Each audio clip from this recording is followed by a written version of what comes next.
In today's Truth, I'll be talking about abstaining from alcohol. I'll share insights and details into my abstinence journey and give some tips and pointers for those on a similar path. Thanks for tuning in, and in today's episode of One Day I Will Tell the Truth, I'm talking about abstaining from alcohol. But I wanted to start today's episode just addressing a couple of questions that have come up during the week, actually probably the last couple of weeks, and it's made me just reevaluate how I approach doing these podcasts and what my aim and intention is. And I think it's important that I share that with you because it's come up as questions from some of my listeners.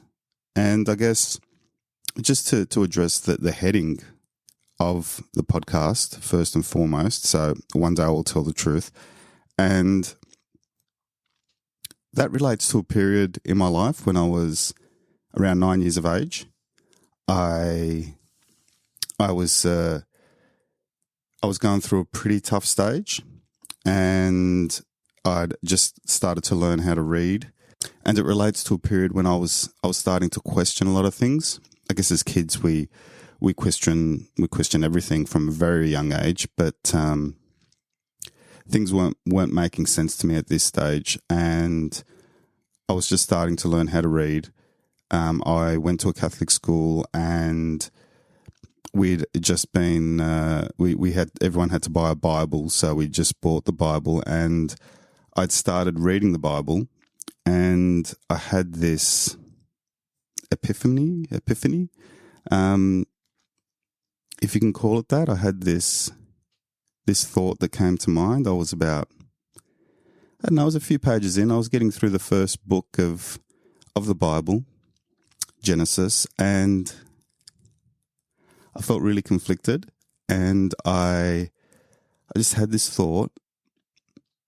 I slammed the book shut, and I said, one day I will tell the truth. In my head to myself, I said, this is bullshit. One day I will tell the truth. Now, this was for following a pretty traumatic period in my life. My early childhood was littered with trauma that I can't go into detail right at this moment. Some listeners out there would be aware of it. I'm currently in a legal situation that doesn't allow me to. Well, I've been advised don't talk too much about it at this stage. But I am preparing a whole series of episodes that will deal with all of that and my experiences with that. So I hope you guys look forward to that. I'm looking forward to bringing that to you. But what this statement did for me, and it wasn't until 30 odd years later, 30, probably 32, 30, yeah, but anyway, over 30 years later, it allowed me to change. It allowed me to grow.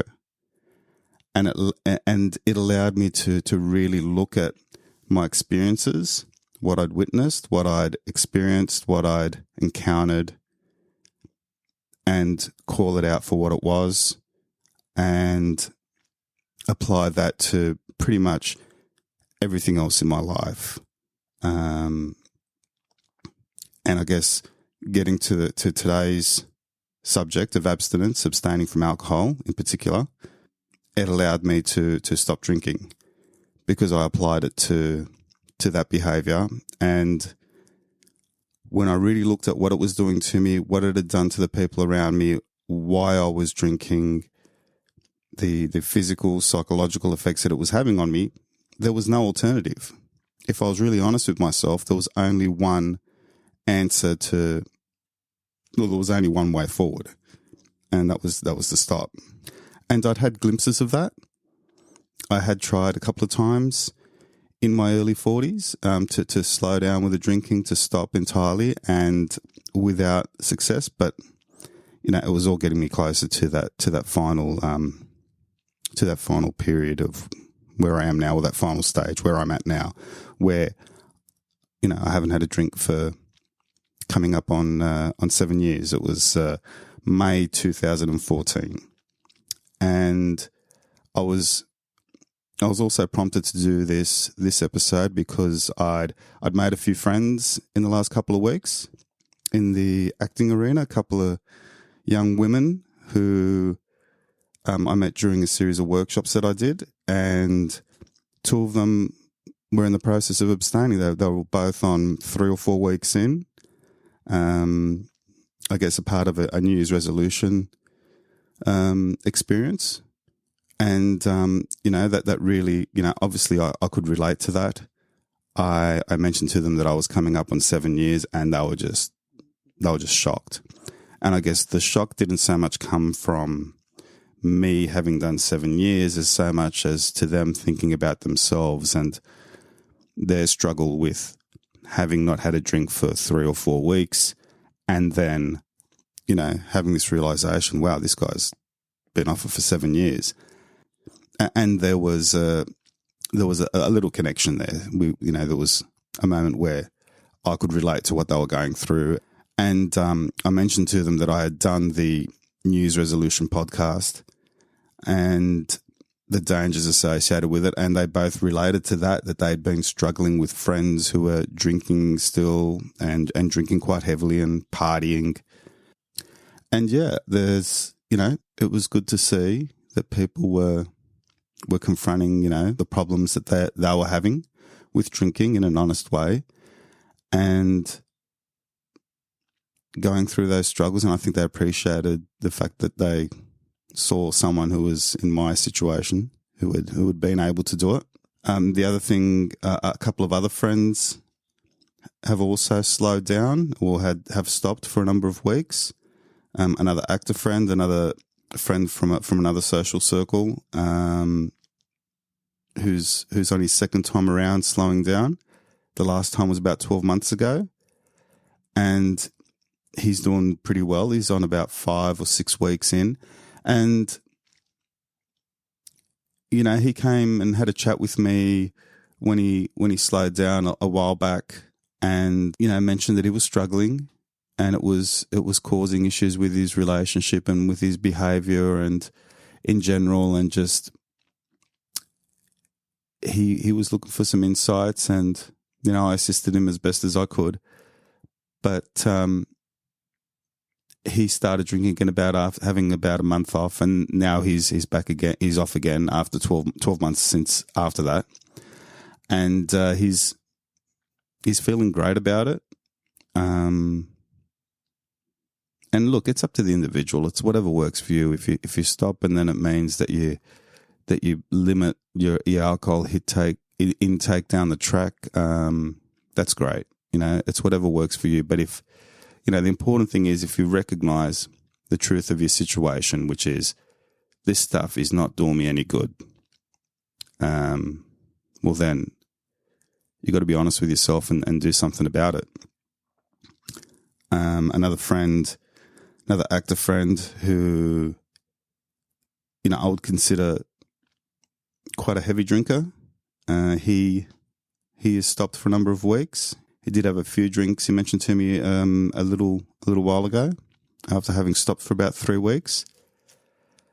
And it's hard. And you can't be hard on yourself. You have to accept the situation that you're in, that you're surrounded by peers, by family in many circumstances that, see drinking as a way of life. Some drink to excess, some not so much. And so I wanted to highlight a couple of pitfalls that I encountered a couple of times when I first stopped, which I think will help some people. And it's just to be mindful. A lot of it is common sense. It's just like, yeah, obviously, but sometimes we just put ourselves in a different headspace, and we avoid or ignore the obvious, the truth of a situation. And for me, back in 2011, I slowed down. I knew that it was having a detrimental effect on me. I'd had I was going through a darker bout of depression again. I'd been back on some medication. And I stopped for a couple of weeks, and it didn't really pan out. I felt good, but then I was soon back into it. And I guess at that stage it was just a case of just trying it out, seeing how it felt to not drink for a few weeks. And it felt good, but I think that 3-week, 4-week period, it was like, yeah, I can have a couple and just take it easy. I can just, limit myself. But within a week or 2 weeks, I was back into a pretty heavy binging routine, at least 2-3 times a week, and then regular drinking on every other day. And that was followed by stopping in 2012 for a few weeks. And it was a New Year's resolution type situation where I stopped within the first week of New Year's. I probably had a drink in the first couple of days after New Year, and then that was it. And I didn't have a drink again for about 6 weeks.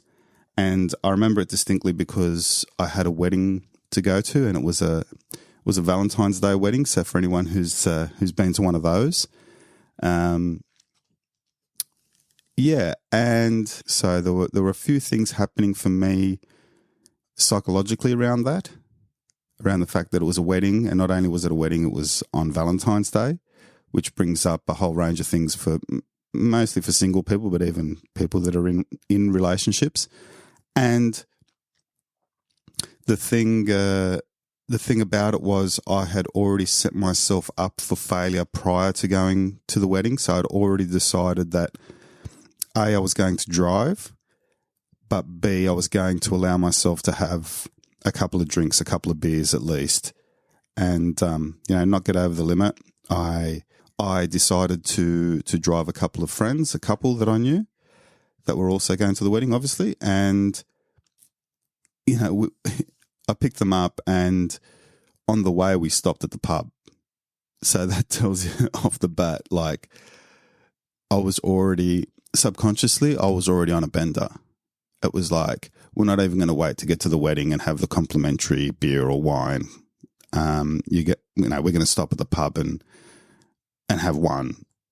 Back in the day, it would have been, we're going to stop at the pub and have 3 or 4, but it was going to be at least one. So we went into the pub, which was opposite the service station that I was running at that time, and we went in and I ordered a couple of beers for myself and my friend, his wife. She didn't have a drink, but we both had a beer, and they were both, well, him in particular, he was a big drinker, and I'd had many sessions with him in the past prior to stopping for a few weeks, and he knew that I'd slowed down, but he wasn't sure whether I'd been consistent or not, and I got a bottle of beer and he got a schooner, and I pretty much sculled the whole beer. I drank it in one hit, which was, I left, probably a fifth of the bottle at the bottom. But once it started going down, it was like, I'm back. There was the tingling in my mouth. It was ice cold. It was refreshing. It was stimulating. All this stuff was going on. It felt great. And I'd been preparing myself for that. I'd been setting myself up for that. And I went to the wedding. We got to the wedding and had a beer when we got there, and had a glass of wine, then another one. And pretty early on, my friend's wife said to me, look, if you want to drink, I'm not really keen on drinking tonight. I'll drive. And it was like, yippee, party time. It was already party time in my mind, but I was already starting to think of leaving the car there, organising for a taxi, all of that sort of thing. And she offered to drive, and that was the end of it. Got into the beer, got into the wine, got into the scotch. Wedding finished at midnight. Went from there to one of the local leagues clubs, which was open very late. We stayed there till And that was about 5, 6 in the morning, playing the poker machines and drinking for the rest of the evening. And that was it. Later that year, I basically got into a routine again. After I recovered from that night, a few days later, I went and had a couple of beers. And by the end of the week, I was back into a regular routine. And the thing is, that just spilled into my 40th birthday, which was coming up in August. So there was the lead up into my 40th, which, involved a lot of drinking. And then my 40th itself. And then that led into a dear friend of mine becoming very sick around October, November of that year. And he was diagnosed with cancer, and I watched him pass away within 10 weeks. And that was a big sign. I have to be honest about it. He was someone who I drank with very regularly and heavily and gambled with as well. And he became very sick, and I supported as best I could. And there's a whole story relating to that, but I basically watched him fade away over the space of being diagnosed to his passing 10 weeks later. And that just led to a whole, taking the drinking to a whole new level. And, anyone who's a drinker and has experienced a death of someone close to them knows that sometimes you can drink a lot and it doesn't feel like you're getting drunk. And I went into that zone, and myself and a couple of other friends in particular went into some heavy drinking over the next, it was about a year and a half, 2 years. And one of my friends that I was drinking with regularly, then he got sick. And he developed cancer as well. And, both of them, it was drinking related. And the truth is I was avoiding that fact, I guess, for a while anyway. And then he was diagnosed and he was getting sick, and I was going through another dark bout of depression. And it was around that time, and that went into 2014 when I got some help again, some serious help from a new counsellor. And the story of her, she basically wouldn't take me on as a patient unless I gave up the drink. So I did that, but the only reason why I was able to do that and really stick with it was because I had to accept the truth of it, which was, this stuff is killing me. Well, the truth was that, and I had to face the alcohol. Well, she forced me to face it, but I faced it in a way where I knew that alcohol was killing me one way or another. It would be another 5, 10, 20 years through a physical illness, or it would compound my psychological issues, which it had already done at various stages, and would lead to me self-harming. So, I had to look at it honestly, and I thought, well, I'm the third in line. Two of my circle had died. They were both very heavy drinkers. Their illnesses were related to, high alcohol consumption. There were other factors involved as well, but alcohol definitely didn't help. And yeah, I was able to stop. And the first few months, in particular, were very difficult, and I have mentioned this in the past. But it was a case of where, going and watching the footy on a Friday night, for example, was very hard. And as was I couldn't do it anymore. And there's this association with sport and drinking that I'll get into in a bit.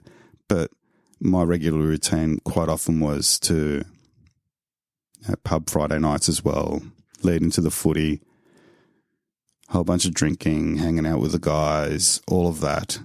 And I tried to do that whilst not having a drink and did it twice, I think. Couldn't do it after that. I had to stay away because I just saw how people changed after 3, 4, 5, 6 drinks, and I couldn't keep up or keep down, whichever way you want to do it. I wasn't changing during the course of the night as alcohol changes people. I wasn't changing with those people around me, and it was an eye-opener. And yeah, sure, I could drink 3, 4, 5, 6 soft drinks, and everyone was keen to buy me a soft drink and get me to hang around, but it wasn't happening. It was actually doing my head in. So I put an end to that. And at the same time, I was going through my counselling treatment. I was starting to write again, and I was confronting a whole bunch of things, and I was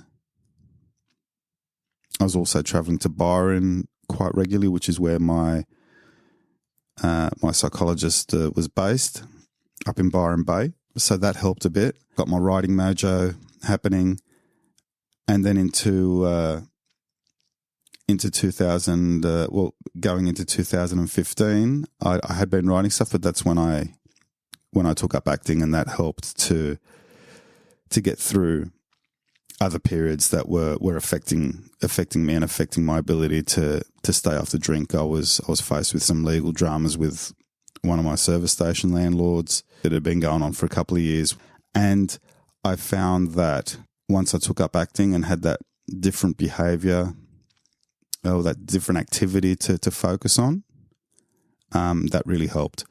I've mentioned it before, but I'll just go over it again. It's important to, if you're going down this part, and some people might be able to just, do what they're doing and more of it. But I think if drinking has been an issue for you and it's been an issue for a substantial amount of time, you got to find something else to do. You got to do, and hopefully it's something that obviously something that you want to do. And for me, acting fell into my lap kind of thing. It was just something that I tried out because I was, I had a writer's block, and my psychologist mentioned that I should try something else that's creative. Went online, had a look around, saw acting classes. I thought, yeah, I'll do that for, 9 weeks, couple of months, do a couple of classes a week or something. And for anyone that's listened to my previous episode on acting, there's more details there. But it was a case of having that to fall back on, and it was important, and it helped me. And I think anyone who's quitting this type of behavior, or is trying to eliminate it or really pull away from it substantially, if it's a big part of your life, you've got to replace it with something else. And that could be training, could be a hobby, could be learning a new language. I don't know, whatever turns you on. But I really feel that that's an important part of it, because it will leave a hole. And yeah, so that's one of the pitfalls. Another one is things like weddings, birthdays, New Year's, those occasions which we associate with drinking alcohol, particularly here in Australia. And it's not about just having 1 or 2 celebratory drinks. It's about really getting on it, having a real drink, getting drunk, and it's difficult. And there's the weddings, and then when it's Valentine's Day, there's, for some people, it can have a psychological effect. If you're single and you go to a wedding, well, there's already that you're dealing with. Watching the happy couple and everyone asking, when are you going to get married? When are you going to get married? Oh, how much? Oh, I know. So I've got someone for you. All of that comes into it. And then there's the whole Valentine's Day thing combined, if you get one of those, it's a double whammy, you know. And if you're trying to stop drinking, I'd recommend just don't go to the wedding. If you're trying to stop drinking and you're going to a Valentine's Day wedding and you're single, that's a time bomb. So don't even bother. I'm talking from experience there. So the other thing is sport. You know, Australia having such a rich sporting culture, it's like you know, you just have to look at the sponsors of the rugby league and the AFL and the way that alcohol companies are right in amongst it. And it's another one of those things here in Australia that makes it difficult. You know, we associate watching the footy with hanging out with our friends and having a few drinks. And, you know, for me, you know, in my 20s and into my 30s, going to the rugby league involved going for drinks before, going for drinks during, and then going for drinks after. And when I travelled overseas and I came back from overseas, the first rugby league game that I went to watch ended up in a massive bender, which at the end of the night resulted in me being picked up for drink driving. You know, that was how dangerous it was for me. And yeah, so and there's, you know, I think everyone's aware of it. And then there's the cricket.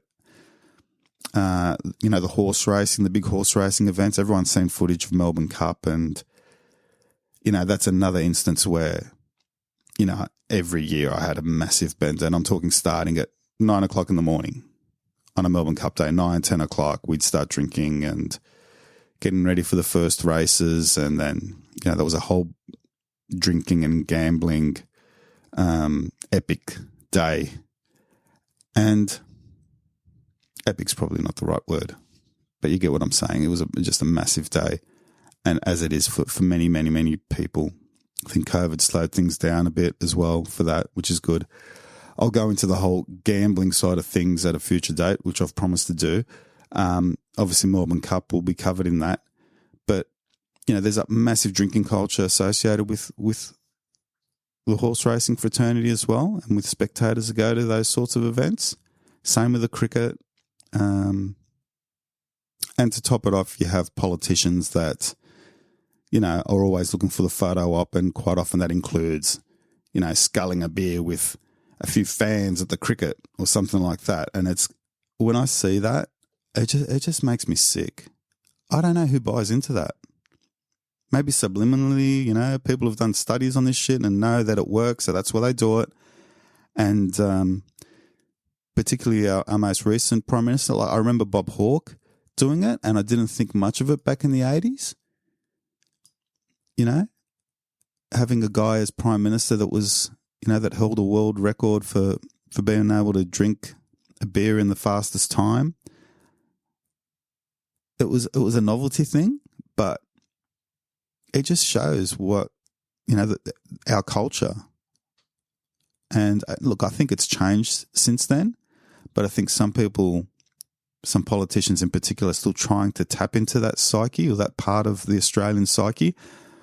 And I don't know, maybe I've just gone too far to one side on the whole issue with the drinking stuff, and maybe I'm just like a radical non-drinker now. But it's like, I look at it and I think, well, who is this guy? He doesn't even look like a drinker to me. When I see our Prime Minister like sculling a beer in a crowd, trying to be one of the boys, like, he doesn't even look like he holds a beer properly. It's like when he holds a beer, it's like it's not natural to him.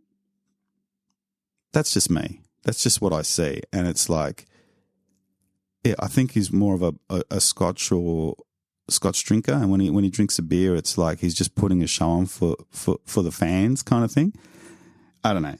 Does my head in, but it's not a good, in my view, in my eye, it's not a good message to be sending.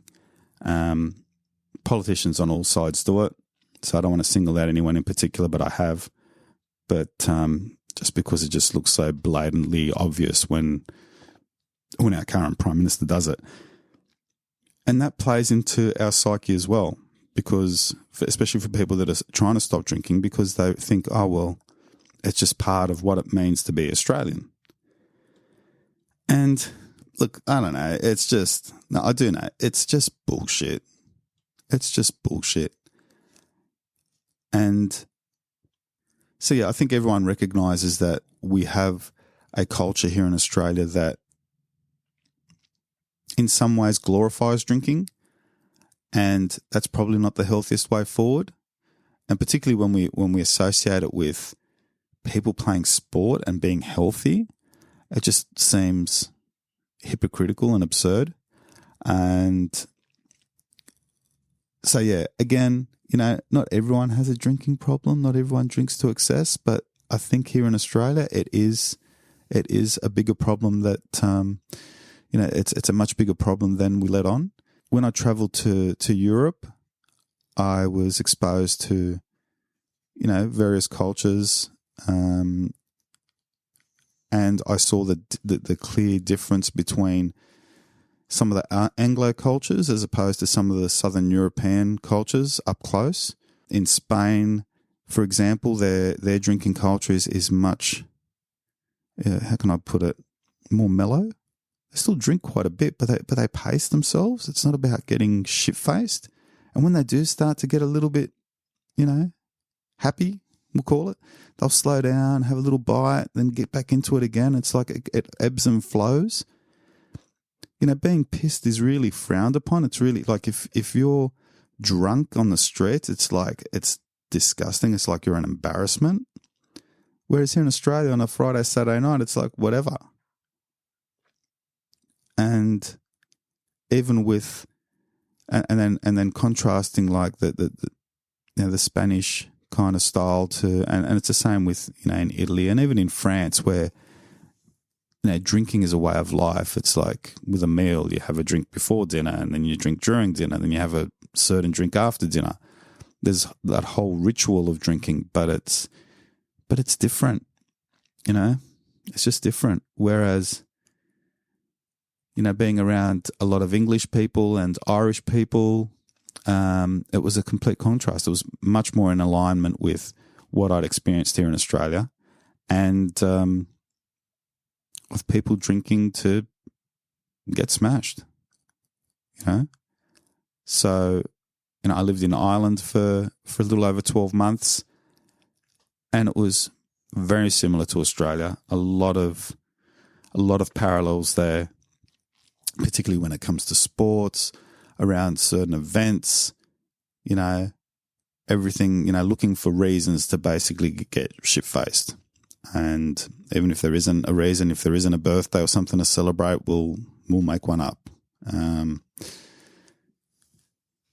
So yeah, they're the obvious pitfalls that are a part of our society as far as, sports, events, celebrations, milestones. The other thing, they're the key ones that I feel to watch out for, because it's quite often it might be if you are pulling away from hanging around certain circles of friends that are drinking regularly, and then you can't avoid a certain birthday or a wedding celebration. It means catching up with certain friends who you've always associated with drinking, so that makes it very difficult. So it's good to be mindful of that and just have a plan in place. If you go into a birthday, you can maybe exit a bit earlier. Weddings a little bit harder. So another thing that I wanted to point out was something that's come about more so in the last 3-4 years. I hadn't really seen much of it when I first stopped drinking. It was around a little bit, and that's the whole zero alcohol market. And it seems to have picked up a bit more. I could be wrong, but I've noticed it on supermarket shelves in recent times. Zero alcohol beer, and it's produced by some of the bigger brewers. So there's definitely a market in it. But I'll just share my experiences with zero alcohol, because it's quite fascinating, really. I'd had the odd zero alcohol beer here and there in the first couple of years of abstaining from grog, and I found, and then there was a 40th birthday that I was invited to, a dear friend, And I hadn't had a drink for about two or 3 years. So this was around 2018, 19, around there. And he made a point of saying to me, look, I know you don't drink, but I've bought a box of 0 alcohol beers, and there's another guy that doesn't drink much, but it's all good. You'll have your own supply. You won't feel, left out. And it's like, dude, you don't have to get 0 alcohol beer for me, mate. I'll just drink some soft drink or water and I'll be fine. And he made a point, no, you're going to drink, it's going to be like old times, and you're going to drink 0 alcohol beer, and it's going to be like back in the day. And I was like, okay, whatever, if you go to that effort, I'll entertain that. And I got there and I had one, had another one, and I was having a really good time. I got into the third one. And as we do when we start to have a few drinks, we start to reminisce and tell a few stories, and I was feeling good. And my mate Nick, who was celebrating his 40th, he turned to me and he goes, and he's a bit of a character. You got to make this guy. He goes, "You're pissed." He started laughing, and he's going to say, "Look at Bar, he's pissed. Look at Bar." Bar is what they used to call me. Well, some people still call me Bar, abbreviation of my surname, obviously. But he's like, "Bar, you're pissed." No, I'm not. What are you talking about? Yeah, they get you pissed, don't they? I'm like, and I didn't agree with him like openly, but inside the truth was I felt like, what's this? This feels great. What's going on here? This is great. And I had another one. I ended up having about half a dozen. And I had a great time, and I drove home and I thought, far out, I actually feel drunk. And I probably shouldn't have driven. I don't know. I would have, if I would have got pulled over, I'm assuming I wouldn't have blown any alcohol in my system. And I was like, and I was speaking, and I had a chat with Nick the next day or the day after, and I was like, dude, and he goes, yeah. He goes, yeah, it's the placebo effect. And I said, yeah, and I'd thought about that. It had crossed my mind, but I just never thought it would be to that extent. And about a week or two later, I had a session with my psychologist, with her, and I brought this up about the 0 alcohol. I go, oh, you know what? I went to a party the other night. It was great. I had half a dozen beers and 0 alcohol beers, and it was fantastic. And she's like, don't do it. I was like, oh, don't do it. And I couldn't believe it. But I knew. But the truth was, and I had to face the truth of it, which was, this is dangerous. This will lead me back to full strength. No doubt about it. And that's what she said. She goes, do you really think that alcohol companies are looking to make, to build a market in the 0 alcohol industry? Like, obviously not. No, it's just a gateway. It's a gateway drink to back to full strength. I get it, and anyone, if you want to, the reality is it's obvious, They want people to drink alcohol is the more addictive substance, and the 0 alcohol is just a gateway. They know that it has this placebo effect for a certain amount of time, but eventually it fades. And once it fades, people will go to a low alcohol beer, then a mid-strength, and all the rest of it. So you got to watch it. Watch the 0 alcohol stuff, because it might say 0, but it's more than 0. It'll eventually get you back. The other thing is mocktails. Same thing. I went to a 30th birthday a couple of years ago at a restaurant. They had a whole range of mocktails because, from what I can see, there are more and more people that are slowing down on the drink, and they're catering for those people, which I think in one respect is great. But for some, this whole, the whole mocktail thing, it's dangerous. So you've got to be mindful of that. Same thing with the mocktails, placebo effect. Felt like I was partying, like I was, like back in the old days. And I was able to say, okay, I'm going to slow down on that. And even recently I had just one mocktail, and I felt it straight away. It was like that tingling sensation that I described when I had the first beer when I went to that wedding. That first beer after I hadn't had a beer in six weeks. That's what having a mocktail felt like without actually the alcohol. It's weird, I know, but it feels like that. So anyone who's out there slowing down, trying to stop, got to be mindful of the zero. So yeah, that's another big one. The old zero alcohol. So yeah, I think, and getting back to what I was talking about when I opened this episode about, telling the truth and recognizing what that represents. For me, it's about really seeing things for what they are and how they are how they're affecting me and the people around me, and why that's the case, and what has led me down this path.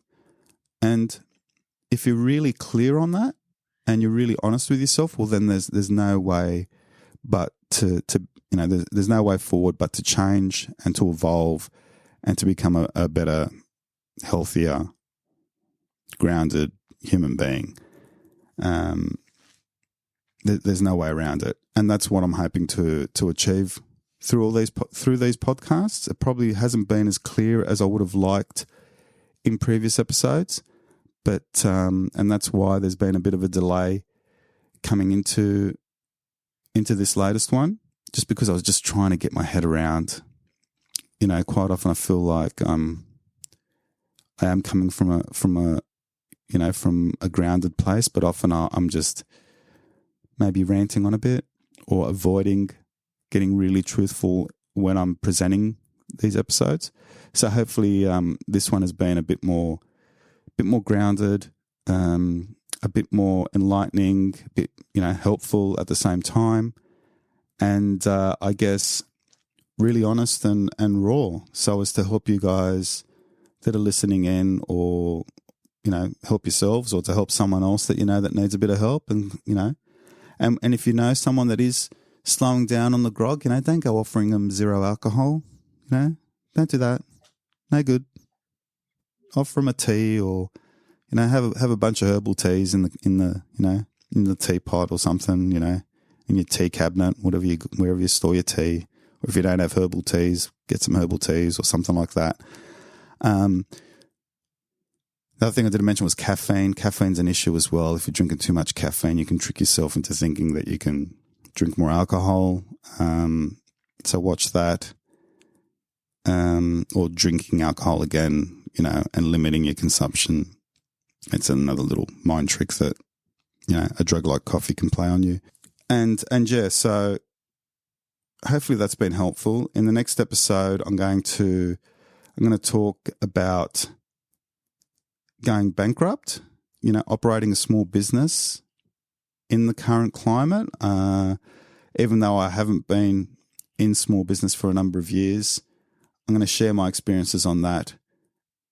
Yeah, there might be some tips in it for people that, maybe have a small business, or, I feel for those that have had small businesses in COVID. I think there's a whole mindset. I think there's a whole mindset around small businesses or running a small business that can be dangerous. People get into small businesses quite often not knowing enough of the pitfalls and what's actually involved, and when they finally do, it's just too much. Hence the reason why such a high percentage, I don't know the exact figures, but I think it was 80% or 70% of small businesses go bust in the first couple of years, or don't make it past the first couple of years. So I'll share my experiences about being in small business, what happened to me, why that happened, and things to watch out for. And yeah, just sharing more truths and inspiring change, and hoping that that people can make a change for the better. So again, if you have any questions or any comments, I'd love to hear them. And I just want to thank you all for tuning in. And I look forward to catching you all soon. Take care.